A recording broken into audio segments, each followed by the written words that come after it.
কান চলচ্চিত্র উৎসবের এবারের আসরে বাংলাদেশের কোনো স্টল থাকছে না। উৎসবের ফিল্ম মার্কেটে গেল বছর প্রথমবারের মতো স্টল নেওয়া হলেও সেটি খালি পড়েছিল। বিশ্ব চলচ্চিত্র আসরে দেশের চলচ্চিত্র ছড়িয়ে দিতে সেই সম্ভাবনা নষ্ট হবার পর এবার আর কোনো স্টল নেয়াই হয়নি।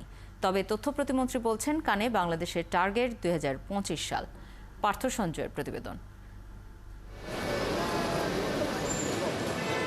কানের ইন্টারন্যাশনাল প্যাভিলিয়নে উড়বে বাংলাদেশের পতাকা, এমন স্বপ্নের ইচ্ছের কথা বারবার জানিয়েছেন বিগত এক দশক ধরে দেশ থেকে কান উৎসবে যোগ দেয়া চলচ্চিত্রজন ও সাংবাদিকরা। 2019 সালে কানের 72তম আসরে 71 টেলিভিশনের উদ্যোগে উৎসবের ফিল্ম বাজারে রাউন্ড টেবিলেও উঠে আসে এমন দাবির কথা।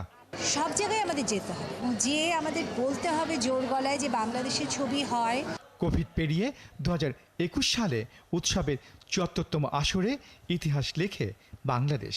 প্রথমবারের মতো কানের অফিসিয়াল সিলেকশনে মনোনীত হয় আব্দুল্লাহ মোহাম্মদ সাদের, রেহানা মরিয়ম নূর।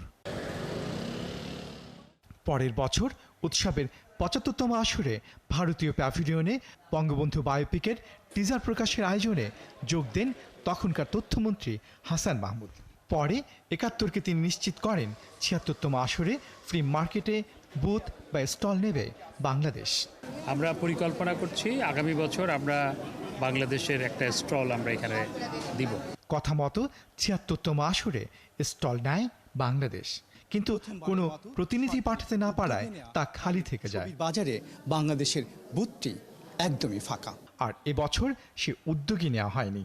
তবে হতাশ নন দীর্ঘদিন ধরে কান আসরে যোগ দেয়া বাংলাদেশের নির্মাতা ও প্রযোজক সামিয়া জামান। বাংলাদেশ একটা পদক্ষেপ নিয়েছিল সরকারি একটা প্রতিষ্ঠান থেকে, সেটা কিছু নলেজের ঘাটতি ছিল বা প্রস্তুতির সময় অনেক সময় পাওয়া যায় না। আমাদের সরকারি কাজগুলো ওরভাবেই হয়। আমি কাউকে এখানে দোষারোপও করতে পারছি না। আমি শুধু মনে করছি যে আগামীবারের প্রস্তুতি নেওয়া, এবং এটা কিন্তু একটা টাইম টেবিল আছে, আগে থেকে ঠিক করতে হবে এবং তার জন্য একটা স্ট্রাকচারের মধ্যে ফেলতে হবে।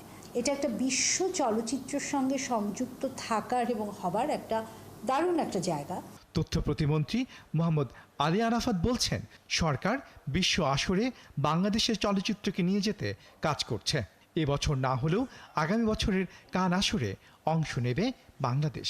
টার্গেট 2025-এ আমরা আমাদের বিগত দিনের সব ধরনের যে ঘাটতিগুলোকে পুষিয়ে নিয়ে একটা বড় আকারে আমাদের প্রেজেন্স নিশ্চিত করার চেষ্টা করব। দেশের চলচ্চিত্রকে তুলে ধরার এমন সম্ভাবনার মাঝেই রয়েছে বিশ্ব চলচ্চিত্রে বাংলাদেশের উপস্থিতি। পার্থ সঞ্জয়, 71, ঢাকা।